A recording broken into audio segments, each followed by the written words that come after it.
Okay. So this slide displays some of the cloud service providers: Amazon Web Services, then Microsoft Azure, Google Cloud Platform, IBM, VMware, Oracle, Red Hat, DigitalOcean, Rackspace, and Alibaba Cloud. Okay, so only few listed. So apart from this, many other cloud service providers are there.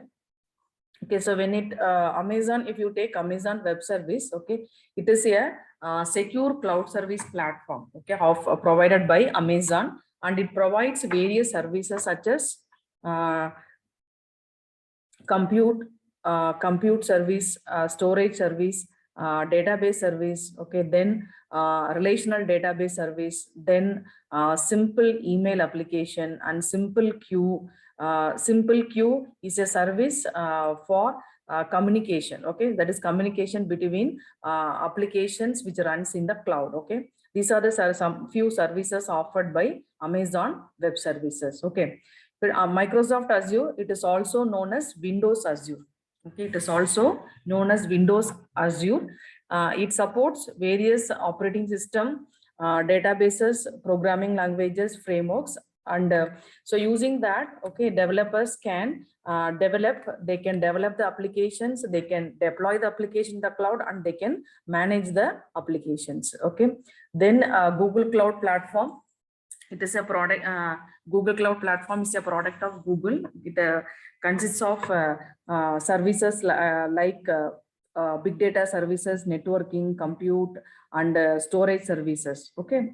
Then IBM Cloud Services, it is an open source, and it is a more reliable platform, and which is built with the suite of advanced data and AI tools. It similar to other service providers, it also offers infrastructure as service, software as a service, and platform as a service. Okay.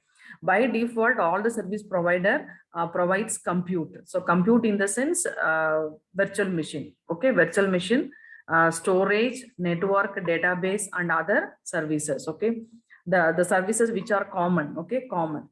Then VMware Cloud, it is a uniform platform for the hybrid cloud. Okay, hybrid cloud, it allows cloud providers to build to build and so you can build cloud services in VMware Cloud. Okay, then Oracle Cloud, it is by offered by Oracle Corporation. It also provides platform as a service, infrastructure as a service, and software as a service. Okay, then Red Hat, again, it is an Red Hat, it is a virtualization. Okay, it is an open standard and desktop virtualization platform. Okay, because virtualization is the backbone of the cloud computing. So this Red Hat Cloud Service Providers offers virtualization service. Okay, it supports Linux environment.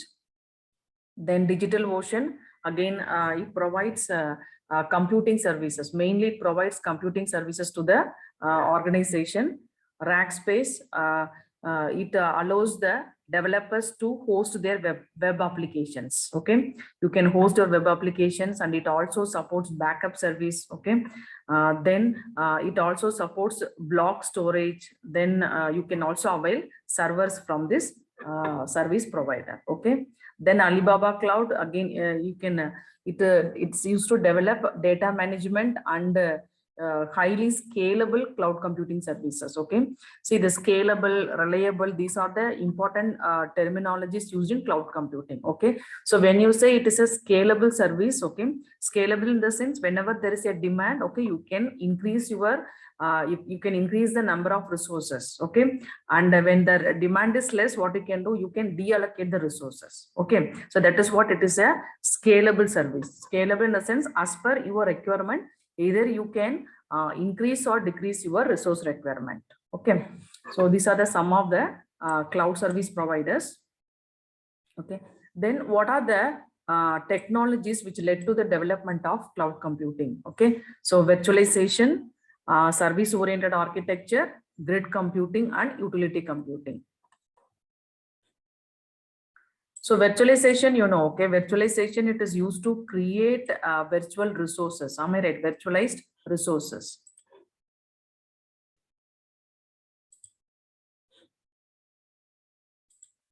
So using virtualization, you can create a virtual environment. In the virtual environment, okay, you can run multiple operating systems and applications. Okay.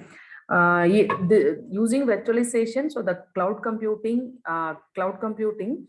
increases the use of virtual machines. Through virtualization only, we are able to access the resources efficiently and effectively. Okay. So when you access the resources, okay, it should be benefit both cloud service user and cloud service provider. Okay, so cloud service provider should get the maximum benefit.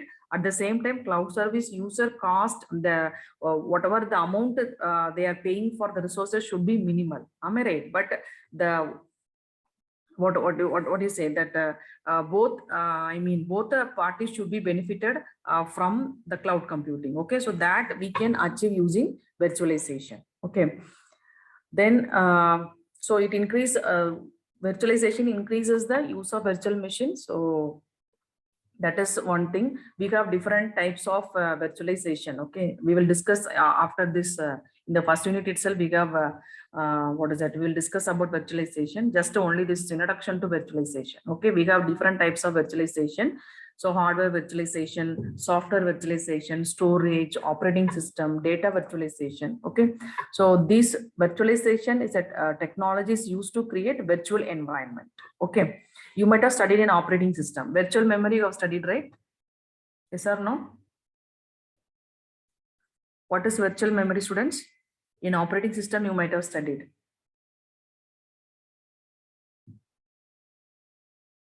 You are not studied virtual memory?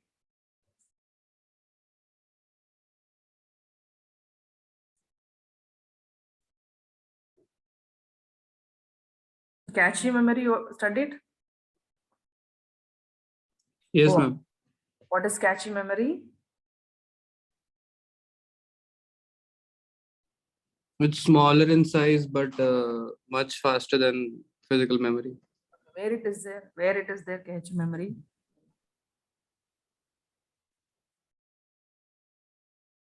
Where it is there in the system?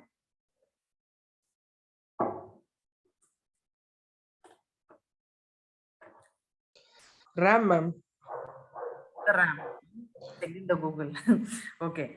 See, it is in the main memory itself. Am I right? See how are you saying it is a faster memory? It provides a faster access to the data.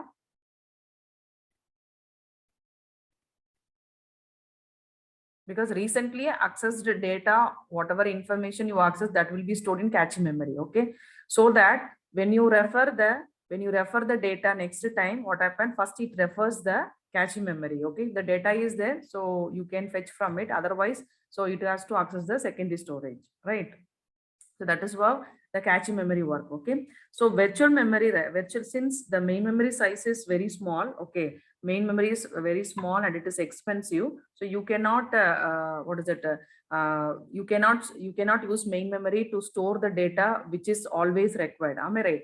So when you run the applications, you should have enough memory space to run your application. Am I right? But sometimes we won't have much space to load our application into main memory. Normally, when you execute your program, what happens? Your program will be loaded into main memory, then it will be executed. Okay. Sometimes the program or application may not fit into main memory for execution. So in that case, what happened? So at any point of time, you are going to execute only few instructions from your application, not all the instruction. All the instruction will not be executed at the same time. Am I right? So for the current instruction, okay, for the current execution, so whatever data, whatever variable, whatever library or whatever built-in functions required, only those things will be loaded into main memory and it will be executed. Okay, so rest of the things will be stored in the virtual memory. Okay. Okay, so whenever the instruction, okay, required, only that time it will be loaded from the secondary storage to the main memory. Okay, so that secondary storage here, the secondary storage will act as a virtual memory. Okay, so though we are not treating as a main memory, but what happens? The program or application stored in the secondary storage device, that is in the execution. Okay, so but at the current moment we are not executing, but the the applications are in execution mode. Okay, so those memory we are treating as a virtual memory. Are you able to follow me? Okay, so all virtual memory, that is secondary storage device, portion of the secondary storage device will be treated as a virtual memory. Okay, so that whenever you want, whenever the instruction required for execution, that time that the instruction will be fetched from virtual memory to main memory. Okay, so that is how the virtual memory concept arises. Okay, so because of the main memory size and expensive in nature, so what happened, we are treating the second portion of the secondary storage device as a virtual memory. Okay, so similarly in cloud computing also, so what are we doing? So we are creating virtual compute machine, that is virtual machine, virtual storage. Okay, so all in virtual environments we are creating to run our application. Okay, so but it is not real, but we are creating. Okay, creating using the software virtualized using virtualization technology. Okay, then coming to a service oriented architecture. So this service oriented architecture, it allows the organization to access on demand cloud based services. Okay, so now the service oriented architecture you can use either with the cloud computing or it's not required. Okay, so service oriented architecture, it refers the design pattern. Okay, or it is a design the design of the architecture, so through which all the the applications are delivered in the form of services. That is called service oriented architecture. Okay, so this architecture provides support for intercommunication between the services. Okay, so first of all, we should know what are the services available, right? So assume that it is an environment. It is an environment through which you can access everything in the form of services, right?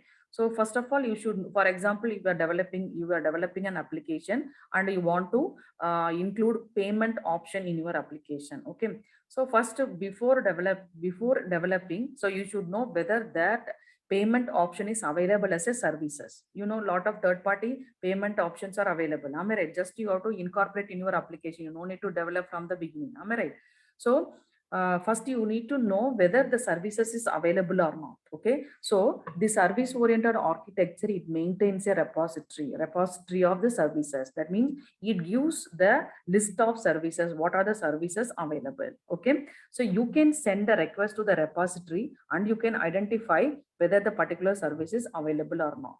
Okay, so if the service is available, okay, that repository will send the URL of the service to the requester, those who requested. So they will be getting the URL of the service. So using that URL, so what you can do, you can include or incorporate the service in your application. Okay, since it's a cloud computing, some services are free, some services you have to pay, right? So that is called service oriented architecture. So here in service oriented architecture, you will have repository. Even when if you are creating a new service, so first you have to register your service in the repository. Okay, so that other user can make use of your service. Okay, so in service oriented architecture, so repository will be there. Okay, so then message will be message will be passed between the repository and the user. Okay, the user can be the service developer or service user. Okay, so if you're a service developer, you have to send the message to the repository to register your service.